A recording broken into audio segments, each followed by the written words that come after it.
Hi, I'm Jonathan, And I'm Blaine. and welcome to this episode of Textbook Technique, a comprehensive guide to ballet training.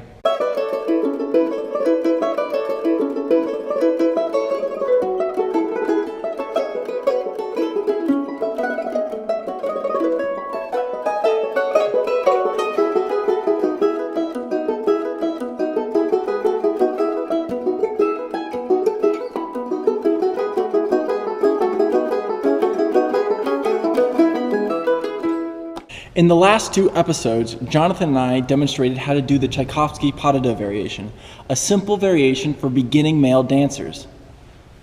Now, we're going to break down the Napoli variation. Originally choreographed by August Bournonville, this variation is a lot more complex and difficult than the Tchaikovsky pas de deux variation. It incorporates a different style involving different arms and head that we're not quite used to and is not new to a beginning dancer. It takes a lot of practice and hard work, so really pay attention. Before we begin the breakdown, we would like to show you what this variation looks like in full. Following, we're going to show you a video of me doing this Napoli variation for my audition process this year.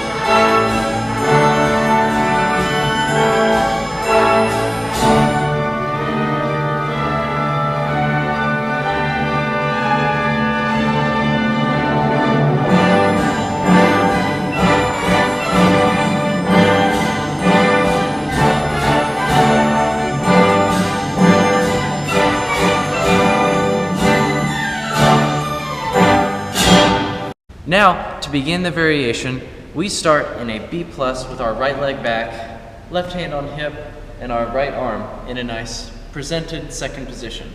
There's a 4-count introduction where all you do is you simply walk. So you wait to hear the music on 1, step 2, 3, 4. That's very simple. That's how the variation begins. As a fair warning, this variation is very jump heavy. Almost every single step consists of a large jump where you have to hang in the air while presenting yourself. After you do your walks, in the introduction of the variation, you're going to do a little sequence that involves ceases, a ballonnet, and an arabesque. And it looks like this.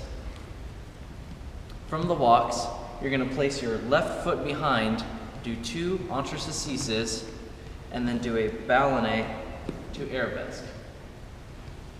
Now, I will demonstrate full out what this looks like.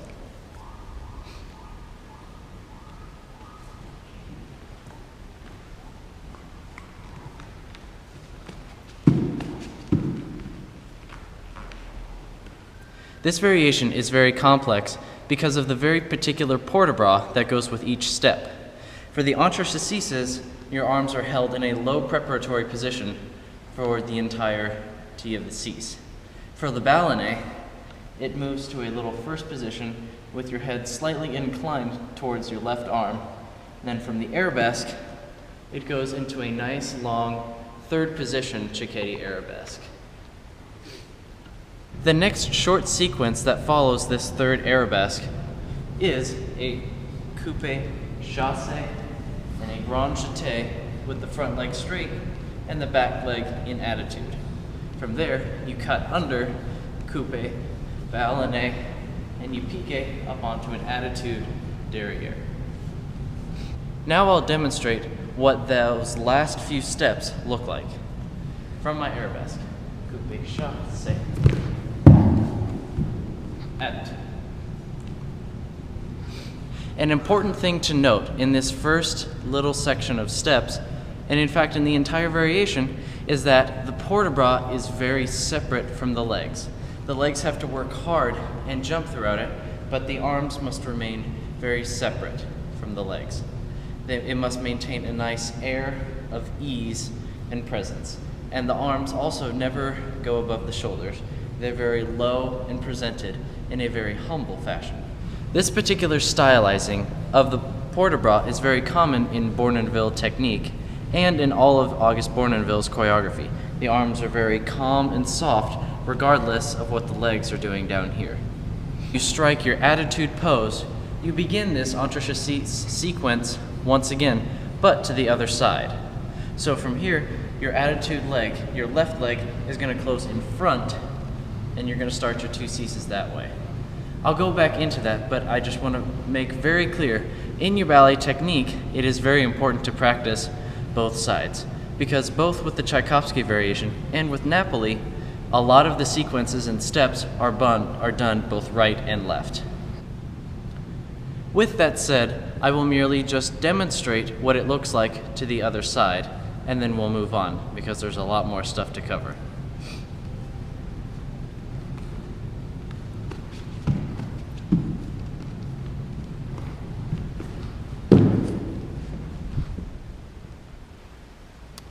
After your final attitude to the other side, we're going to begin a slightly calmer sequence. This one is very important to take calm and breathe, because this is the biggest resting step that you're going to get in this variation. From this attitude to the other side, you're going to place this back in front, and we're going to do a sisson with your leg in front, coupe, a piqué attitude turn, landing to the open corner. I'll show that one more time. From here, plie, sisson, coupe, piqué attitude turn, land in plie, and present to that corner.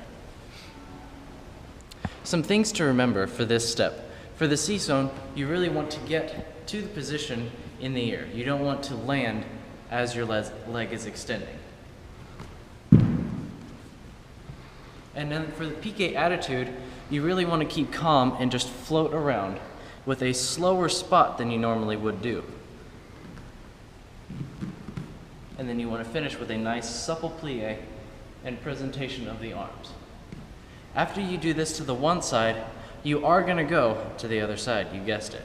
From here, plie, sisson, coupe, attitude, landing, and presenting to the opposite corner. Thanks for watching this episode of Textbook Technique. In the next episode, Jonathan's going to finish Napoli so you really have a full understanding of how it's done.